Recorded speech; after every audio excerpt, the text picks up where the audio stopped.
قرآن مجید اللہ کا کلام ہے، اس کی تدوین ہوئی ہے، یہ بھی ایک دیوان کی شکل میں ہے، اس کو بھی جمع کیا گیا ہے، لیکن یہ جمع و تدوین قرآن یہ خود اپنی جگہ پر ایک بہت اہم موضوع ہے جس کے بارے میں بعض معلومات ہمارے ذہنوں میں ہر وقت مستحضر رہنی چاہیے۔ تو تدوین قرآن حکیم کی 3 مراحل میں مکمل ہوئی۔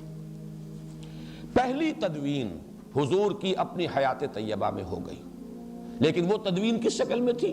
صورتیں معین ہو گئیں، صورتوں کی ترتیب معین ہو گئی، کتابی شکل میں قرآن حضور کی حیات طیبہ تک موجود نہیں تھا۔ لوگوں کے پاس مختلف حصوں پر لکھا ہوا قرآن تھا۔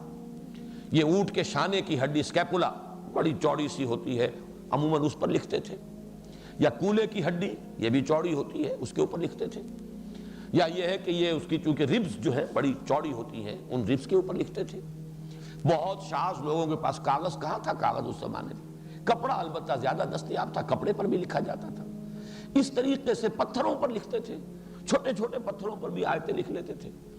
تو یہ لکھا ہوا جو معاملہ ہے، اور یہ نوٹ کر لینا چاہیے، قرآن کا معاملہ جو میں نے کل بھی بحث کی تھی، یہ قول ہے۔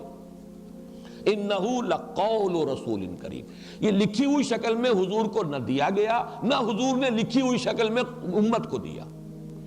حضور کو بھی یہ پڑھایا ہے، سَنُقْرِئُكَ فَلَا تَنْسَىٰ، ہم پڑھائیں گے آپ کو پھر آپ بھولیں گے نہیں، حضور کو پڑھایا گیا۔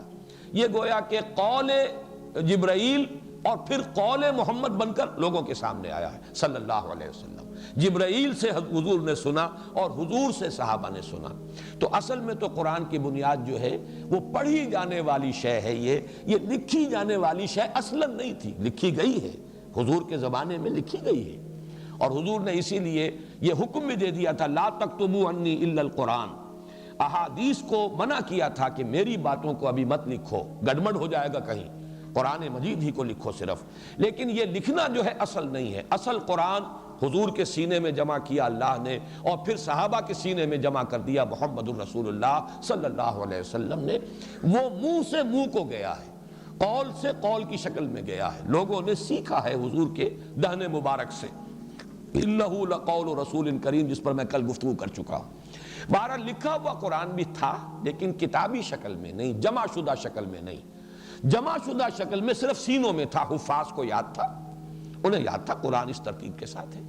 اور اس کے لیے سب سے بڑی دلیل یہ ہے کہ ہمیں روایات ملتی ہیں صحیح کہ ہر رمضان مبارک میں جتنا قرآن اس وقت تک نازل ہو چکا ہوتا تھا، حضور اور حضرت جبرائیل جیسے کہ ہمارے ہاں بھی رمضان مبارک کے آنے سے پہلے دورہ کرتے ہیں حفاظ، حافظ سناتا ہے، دوسرا سنتا ہے، تاکہ یہ کہ تراویح میں سنانے کے لیے تازہ ہو جائے۔ تو رمضان مبارک میں حضور اور حضرت جبرائیل مذاکرہ کرتے تھے، قرآن مجید کا دورہ ہوتا تھا قرآن کا۔ اور آخری رمضان مبارک جو آپ کی حیات طیبہ کا ہے، اس میں پورے قرآن کا 2 مرتبہ دورہ کیا ہے محمد الرسول اللہ صلی اللہ علیہ وسلم نے حضرت جبرائیل سے۔ تو ظاہر بات ہے ترتیب تو تھی، تدوین ہو چکی تھی، لیکن وہ کتابی شکل میں نہیں تھی، وہ سینوں کے اندر محفوظ تھی ترتیب۔ ویسے لکھی ہوئی مختلف صورتیں، مختلف آیتیں لوگوں کے پاس مختلف چیزوں پر موجود تھیں۔ اس معنی میں جہاں تک حافظے میں اور سینے میں مدون ہو جانا ہے قرآن کا، وہ تو نبی اکرم صلی اللہ علیہ وسلم کی حیات طیبہ کے دوران مکمل ہو گیا۔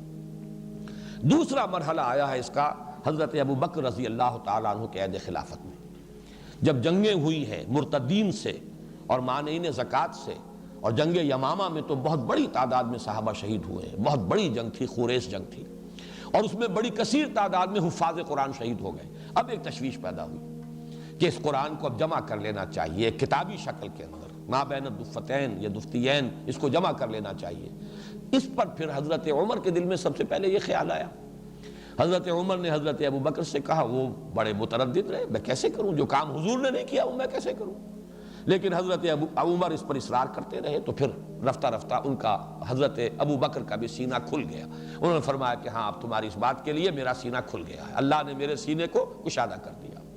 اس کے بعد اب جن صحابہ پر یہ بوجھ ڈالا کہ حضرت زید بن ثابت جو حضور کے زمانے میں بھی کاتب وحی تھے، لکھتے تھے، چند آپ کے صحابہ تھے کہ جو خاص اس کام کے اوپر مامور بھی تھے، وحی آتی تھی تو وہ لکھتے تھے، اور ان میں حضرت زید بن ثابت جو ہیں بہت معروف ہیں۔ جب ان سے حضرت ابو بکر نے فرمایا کہ اب تم یہ کام کرو، اور ان کے ساتھ کچھ اور صحابہ کو ایک کمیٹی کی شکل دی، تو وہ بھی پہلے بہت متردد رہے، ان کی دلیل بھی یہ تھی جو کام حضور نے نہیں کیا میں کیسے کروں، اور نمبر دو یہ کہ یہ تو پہاڑ جیسی ذمہ داری ہے میں کیسے اٹھاؤں۔ لیکن پھر جب حضرت ابو بکر حضرت عمر رضی اللہ تعالیٰ عنہما دونوں کا اصرار ہوا تو ان کا بھی سینہ کھل گیا۔ پھر اس کو پھر اب صحابہ کرام سے جس کے پاس جو بھی لکھی ہوئی شکل میں تھیں ان سے لے کر، اور پھر یہ کہ مختلف شہادتیں اور حفاظ کی مدد سے اب اس کو ایک کتاب کی شکل میں مرتب کر لیا گیا حضرت ابو بکر کے زمانے میں۔ یہ نوٹ کر لیجئے کہ ایک کتاب کی شکل میں بھی قرآن مجید کی تدوین مکمل ہو گئی ہے، گویا کہ تقریباً حضور کے انتقال کے 2 سال کے اندر۔